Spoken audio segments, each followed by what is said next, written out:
Bien amigos, continuamos con el reporte Saladín y muy contento por tener el placer y el honor de tener como invitado a Enrique Pina, un diplomático de carrera, pero uno de los hombres también que posee una voz como tenor que se ha hecho famosa.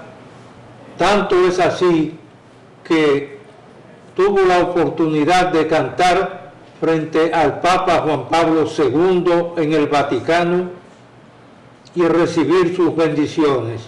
Bienvenido, Enrique, a tu programa como diplomático de carrera que eres, y sobre todo, con una formación profesional como la que tú tienes, máster en comunicación política del Centro Europeo de Posgrado, Madrid, España, Academia Diplomática Vaticana, curso de especialización en diplomacia pontificia, doctorado en ciencia política con especialización en política internacional, graduado con honores,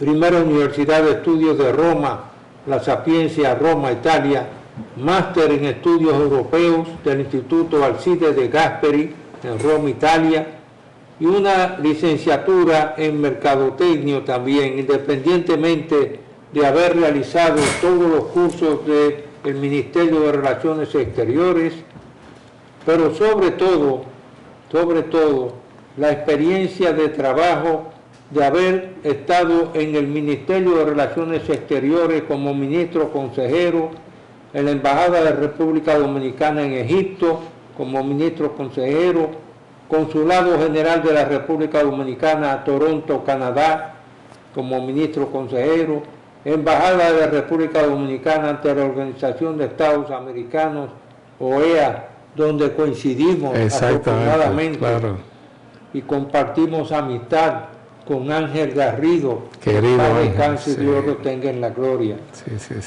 Embajada de la República Dominicana ante la Santa Sede, ante la Soberana Orden Militar y Hospitalaria de Malta y ante Grecia como ministro consejero, y en la Embajada de la República Dominicana en Roma, Italia, consejero y representante permanente alterno ante las Organizaciones de las Naciones Unidas para la Agricultura y la Alimentación, FAO, y también para el Programa de Alimentos de las Naciones Unidas. Yo creo que pocas personas han tenido un currículum tan rico y por eso quisiéramos pedirte que resumas esa experiencia vivida en tantos países al mismo tiempo.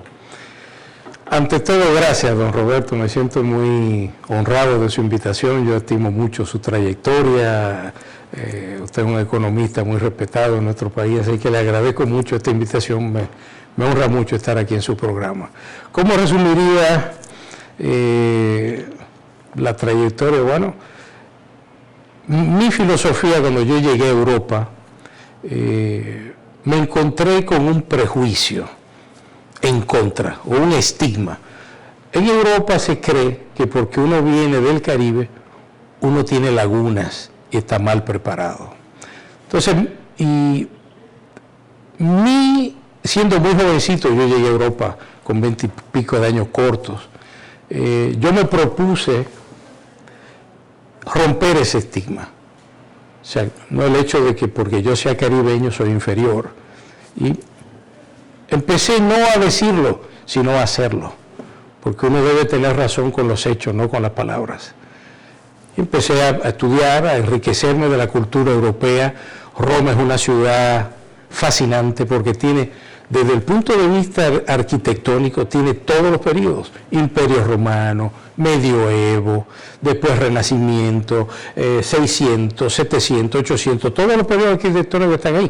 Y yo ya era un ávido lector de la historia de Roma antes de salir de aquí, de República Dominicana. Para mí fue algo completo. También había estudiado, cuando estudiaba en mercadeo en APEC, estudié en el Conservatorio Nacional de Música bajo la dirección de mi querida maestra, primera maestra en República Dominicana, Ivonne Asa. Entonces, yo resumiría mi carrera como un constante esfuerzo por demostrar que los caribeños podemos caer parados en cualquier sitio. Cuando nos lo proponemos y tomamos en serio nuestro trabajo. Porque este país, nuestro país, que yo he constatado viviendo en Europa, viviendo en Estados Unidos, viviendo en Canadá y en Egipto, que nuestro país está lleno de talentos, muchos talentos. ¿Dónde consiste la diferencia entre las personas del primer mundo y nosotros del tercer mundo? De que ellos tienen una disciplina, una constancia, una dedicación a lo que hacen, que muchas veces aquí las personas se distraen y se dispersan, se descarrilan. Esa es la única diferencia, pero nosotros somos un país lleno de talento, mucho talento, que se pierden por falta de disciplina. Bueno, en tu caso hay una experiencia que tiene que haberte marcado muy especialmente, porque haber tenido la oportunidad, y recientemente la nueva embajadora de los Estados Unidos de América hablaba de lo que es su fe como católica y su creencia en Dios. Sí. Algo que habla muy bien de ella, porque muy pocas personas se atreven a públicamente a confesar, a dar testimonio, sus creencias religiosas, sus creencias religiosas, y ella lo ha hecho. Pero tú tuviste una oportunidad de cantar frente a Juan Pablo II, un papa polaco, donde las personas confesaban en las calles delante de las autoridades durante ese periodo del ejercicio autoritario en su país.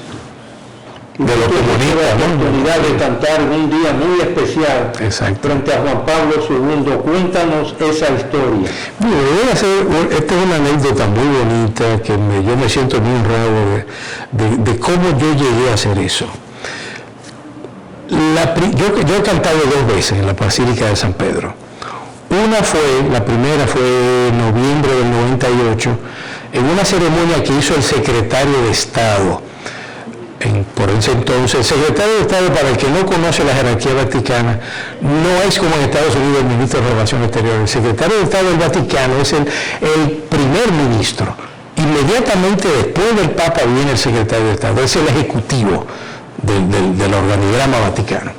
Yo canté ahí por solicitud, por propuesta de nuestra embajada. Estaba entonces el embajador César Iván Félix, y propuso que yo cantara durante la ceremonia por las víctimas del huracán Mitch. Para nuestra sorpresa, al otro día hubo una lluvia de llamadas. Estos son datos, como se dice, datos duros, no son opiniones ni juicios de valor. Hubo una lluvia de llamadas de todas las embajadas, felicitándonos por nuestra participación, cosa que nos hizo sentir muy honrados, pero hubo una llamada en especial, que fue la del secretario de Estado, que ofició esa misa, dándonos las gracias. Entonces, como se creó ese consenso, el GRULA, el grupo latinoamericano, propuso al Papa que yo cantara el día de San Pedro y San Pablo al año siguiente, o sea, menos de un año después. Y el grupo latinoamericano, el decano, delegó al embajador de México, que era, me recuerdo ahora, una persona muy entusiasta que me expresaba mucho cariño porque era amante de Granada y de ese tipo de cosas, me acompañó al Vaticano con un entusiasmo fuera de serie para proponer que yo cantara a nombre del grupo latinoamericano. O sea, fueron todos los embajadores que propusieron eso. Y en el carro, que íbamos en su carro, me decía, así con un acento muy mexicano: Enrique, acuérdate que no hay hombre sin hombre, hay personas que tienen que creer en ti para que te jalen hacia arriba. Eso es lo que estamos haciendo, estamos muy orgullosos de ti, con ese acento muy mexicano. Y él me llevó, y entonces por eso le digo, un gran honor para mí y para nuestro país, que haya sido el grupo latinoamericano entero que lo haya propuesto. Fue una canción muy bonita. Entonces, ¿qué pasa? El Papa entraba al fondo, al inicio de la basílica, y yo estaba al fondo, donde está la cátedra de San Pedro y los 4 sillones de los evangelistas, por eso se llama la cátedra de San Pedro. Y mientras él entraba, yo estaba cantando detrás del baldaquino, el altar hecho por Bernini, y veía los flash. Es increíble cómo se acercaron los flash a medida que el Papa iba pasando. Yo veía los flash, el reflejo de los flash que avanzaban en el techo de la basílica. Y ahí en ese momento yo canté el Ave Verum de Mozart para esa ocasión. Muy bien. Fue una experiencia, tiene que haber sido una experiencia memorable para ti, y sobre todo porque en la historia a veces hay coincidencias que se dan, y es que tú estuviste también en nuestra Embajada de República Dominicana en Egipto. Sí. Y resulta que el gobierno de Egipto, nada más y nada menos que para la inauguración del canal de Suez, contrató a Giuseppe Verdi, claro, para escribir la ópera Aida. Claro, claro. Una de cuyas áreas Celeste Aida, di Prodi, Daniel Guitato. Nosotros en nuestras inquietudes culturales y musicales también aprendimos, y dio la casualidad de que tú estuviste también en Egipto, sí, en nuestra embajada en Egipto, sí, y viste ya funcionando lo que era ese canal tan importante. Fui a verlo, sí, que permitió la comunicación, ahorrándose un viaje de 5.000 millas, utilizando el canal de Suez, pero sobre todo, que el gobierno de Egipto contratara a un compositor de la talla de Giuseppe Verdi, claro, para escribir la ópera Aida, un tema egipcio, estrictamente egipcio. Sí, claro, claro. Porque hay que saber que en esa ópera, cuando él y Aida se encuentran y él pronuncia esas palabras de la letra, pero por supuesto cantada, me hubiese gustado muchísimo escucharla en tu voz. Tú en esta tumba, tú encuesta tumba. Sí, eso es al final ya, sí. Al final. Sí. Esa ópera famosa. Veo que usted está muy bien documentado, lo felicito. Sí, yo soy un amante de la música clásica también. Y por supuesto que el hecho de que tú coincidiste habiendo estado en esa embajada, sí, y sobre todo los años que pasaste en Roma también. Esa fue, yo diría, la zapata de todo lo que yo estoy haciendo, porque yo tuve la gran suerte de estudiar durante 6 años, mientras estudiaba ciencias políticas. Yo viajé durante 6 años a Milán a estudiar con Franco Corelli. Usted tiene que saber que es. Yo estudié 6 años con Franco. Los más famosos. Yo estudié 6 años con él. Y no tenía prisa porque estaba estudiando, tenía los exámenes de ciencias políticas, y viajaba con un maletón lleno de libros, volúmenes de 1.500 páginas sobre historia de varios periodos. Y la gente del hotel donde yo iba estaban sospechosos. Dice, este muchacho viene de Roma y no sale. Nada más sale a comer y vuelve. Y porque la gente va a Milán a reuniones de negocios, se van por la mañana y regresan en la tarde ya. Yo me quedaba ahí el día entero, porque yo no iba a turistear, yo iba a estudiar y a estudiar canto. Y un día las muchachas de la limpieza, yo regreso de almuerzo, y las muchachas de la limpieza me dicen muy así, miran para doblar, me dicen, entraron en su habitación para ver lo que usted hacía. ¿Qué es que entraron ahí? Marcadores, resúmenes, libros abiertos con muchísimos apuntes. Yo estaba estudiando. Y ellos fueron tan buenos, Franco Corelli y su esposa, fueron tan buenos conmigo. Tengo un bonito recuerdo. Las 2 veces que mis padres me fueron a visitar a Italia, que viajamos a Milán, las 2 veces Franco Corelli y su esposa nos invitaron a cenar. Un trato exquisito. Era un tenor realmente famoso en toda Europa. Sí. Y sobre todo los alemanes lo adoraban. Sí, Cuando exacto. iba a Berlín, casi siempre era a casa llena cada presentación de él. Sí. Y como les digo, ellos fueron muy buenos conmigo, siempre me daban, él daba clases, la última clase del día era de 8 a 9. Y ellos me daban esa hora para que yo me quedara a cenar con ellos.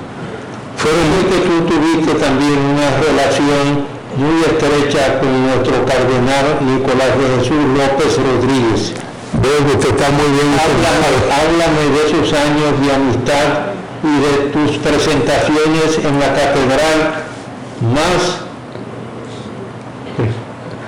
antigua de América. Déjame decirle que usted es la primera persona de todas las personas que me han entrevistado en toda mi vida que me hace esa pregunta y que toca ese tema. Con el cardenal tuvimos una relación muy cercana. Al principio, como le digo, no éramos tan cercanos. Él llamaba a la embajada, cuando yo estaba en la embajada ante Italia, llamaba a don Giulio de Alessandro, que usted lo conoció, un ser humano excepcional con quien yo llegué a Italia, hablaba con la señora Victoria Canciani, que tenía 50 años trabajando en la embajada dominicana de los tiempos de Rubirosa en 1947. Ella fue una jovencita, trabajaba con Rubirosa, usted se imagina. Él hablaba con ella, hablaba con otra persona que era hija de un político, y a mí me mandaba saludos. Porque yo era la mascota, era el más joven. Entonces, un día pregunta por mí. Y yo le digo a la colega, ¿conmigo? Sí, que quiero hablar contigo, toma el teléfono.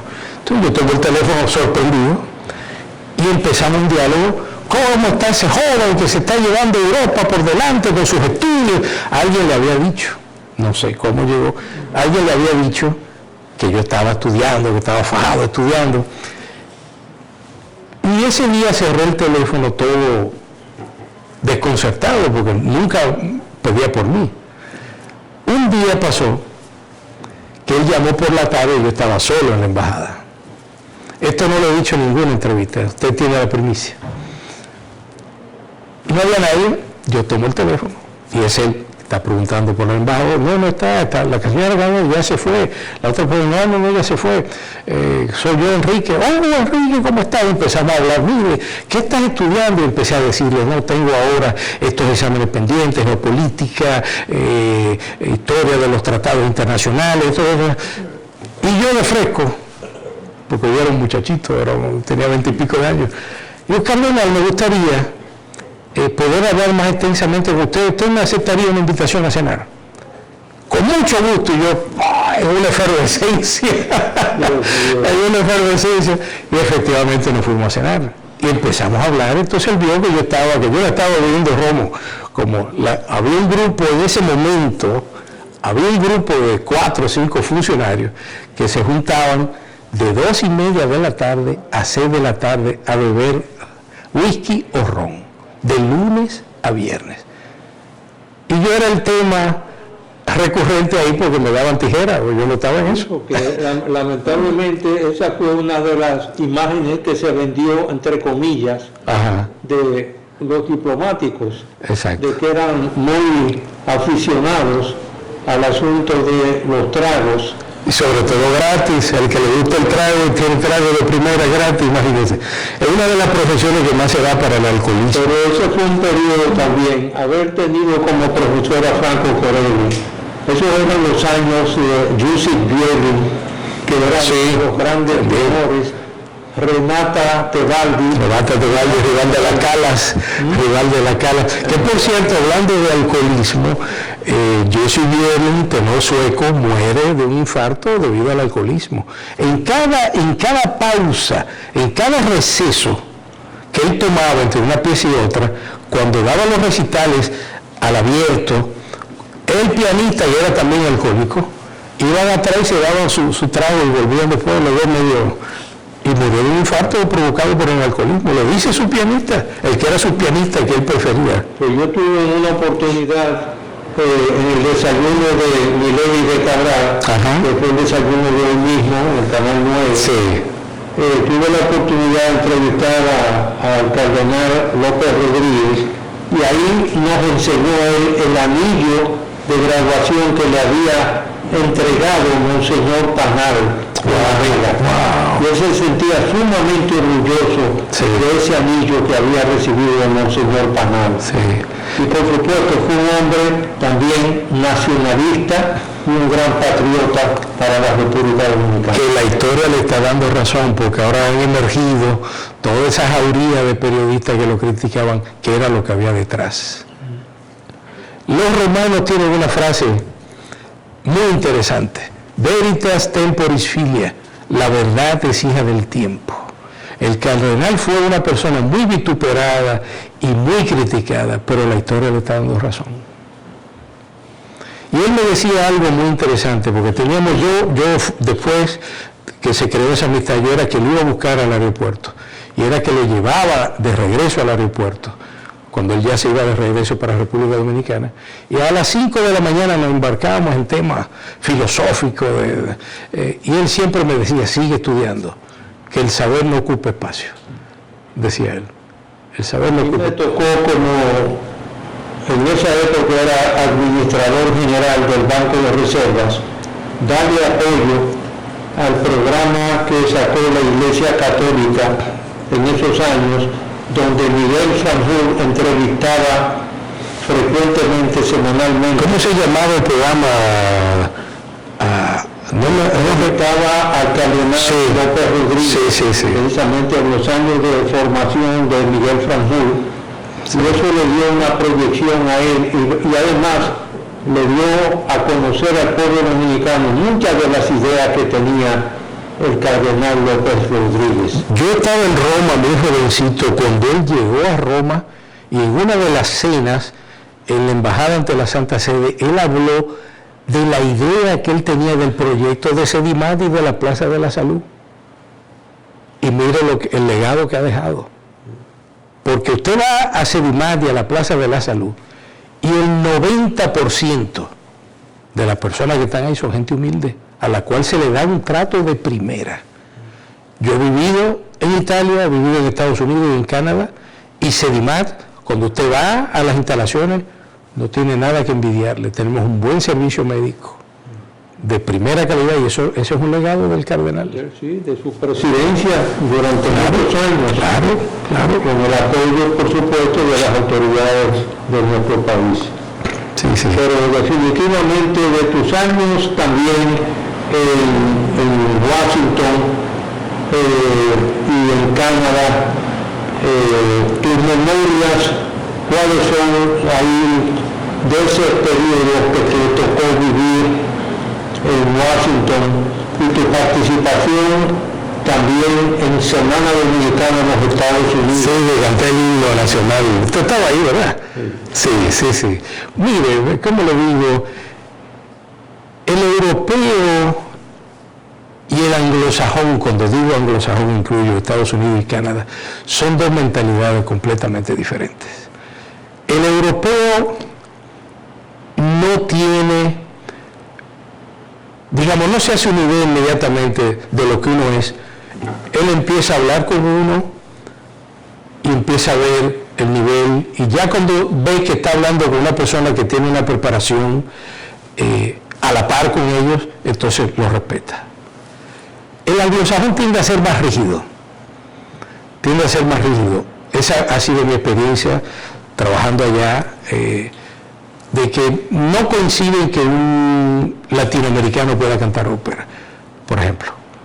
No, nosotros somos merengueros, bachateros, y muchas veces en actividades culturales me pasó. Imagínense, yo he vivido 18 años en Italia, hice un doctorado en ciencia política en italiano y canto ópera en italiano.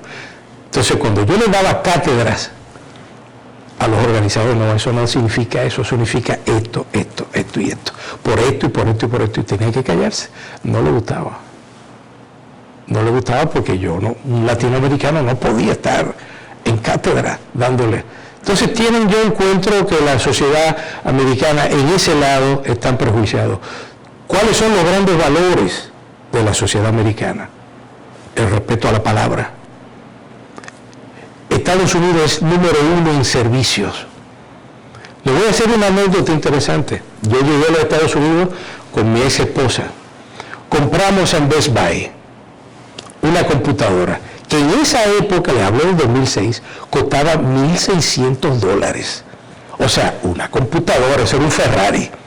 La computadora se dañó a los 10 días. Fuimos a Best Buy, nos recibió una jovencita floor manager de Best Buy y nos maltrató. Y dijo, no, ¿dónde está el general manager?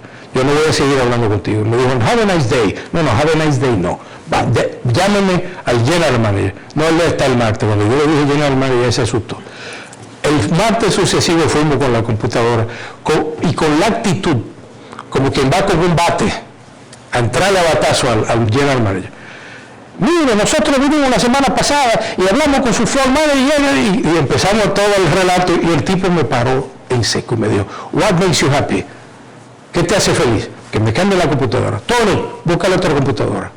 ¿That's okay? Sí. Entonces vino Tony y dijo, no, ese modelo se agotó, hay una que cuesta $500 más. Dásela. ¿Está contento? Sí. Y nos fuimos de la tienda con toda esa adrenalina. Caramba, no me dejaron discutir. Me complacieron antes de yo desahogarme. Y nos fuimos, número 1 en servicio. Puntualidad. El respeto al tiempo del otro, el respeto a la opinión del otro, aunque no haya que discutir. Son muchos valores, son valores que ojalá Italia tuviera eso, de la puntualidad. El italiano no es muy puntual. Le voy a hacer una anécdota italiana. Por ejemplo, cuando yo llevaba la ropa, la camisa a planchar, yo llevaba 6 camisas a planchar a la tintorería. ¿En cuánto tiempo usted me tiene esa camisa lista? Venga, 1 hora y media. Uno iba a la 1 hora y media y estaban listas. Entonces la señora, la dependiente de la tintorería me decía, pase dentro de una media hora abundante. Usted está viendo la metáfora, el eufemismo. Abundante, eso puede ser 45 minutos, 1 hora y media, no estaban listas.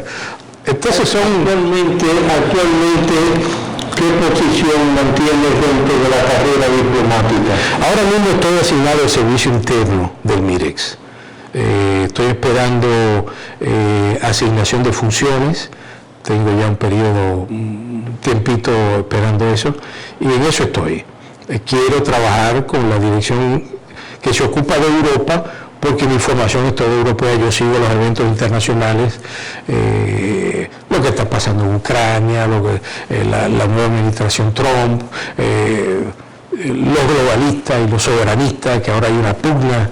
Este nuevo triunfo de Trump pone en confrontación a los globalistas de George Soros y los soberanistas de Trump y todo ese. Es un periodo muy interesante porque se está tratando de revertir esta agenda woke y todo este asunto que conlleva.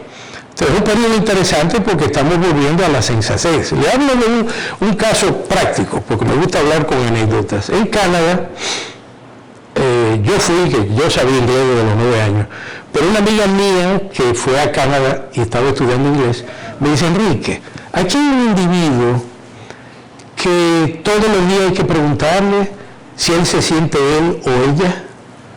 Y si el día que él se siente ella, tú lo tratas de él, ¿te hace un escándalo? O sea, yo encuentro que este asunto ha llevado a una exageración, a una insensatez.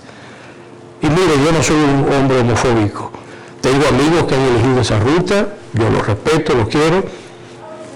Y que 2 adultos decidan esa línea, eso es un problema ya de ellos. O sea, un asunto de ellos, no problema, un asunto de ellos. Pero que quieran inculcarle a la juventud, sobre todo, a los más frágiles, a esos adolescentes de 12, 13 años, esa agenda me parece una inaceptable. Tus relaciones con el Ministerio de Cultura para darle apoyo y colaboración y eventualmente, ¿por qué no?, algunas presentaciones tuyas también que tanto le aportarían al arte y la cultura dominicana. Mira, yo conozco la obra que hizo en Venezuela el maestro José Antonio Abreu con una fundación. De donde han salido. Una fundación. Claro. Ahí han formado directores de orquesta.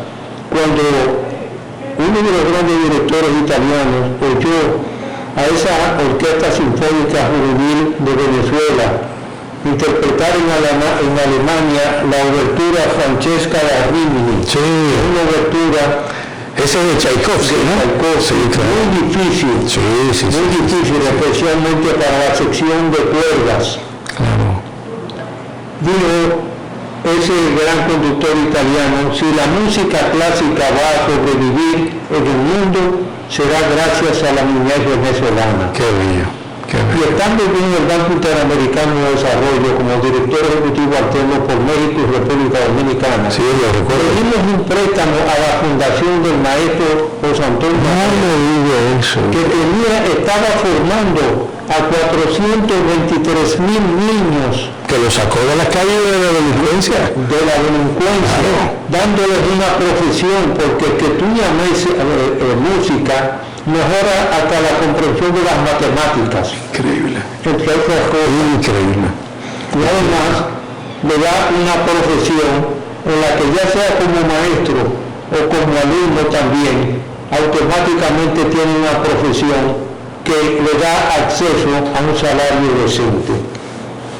Entonces, esa labor se ha hecho en toda América Latina. Sí. En toda América Latina. Quisiéramos extender mucho más esta conversación. Muy interesante. El tiempo en la televisión es humano. Tirano, es un tirano. Gracias por tu contribución a la difusión de la cultura dominicana. Gracias. Dentro y fuera de nuestro país, por la labor que tú has desarrollado.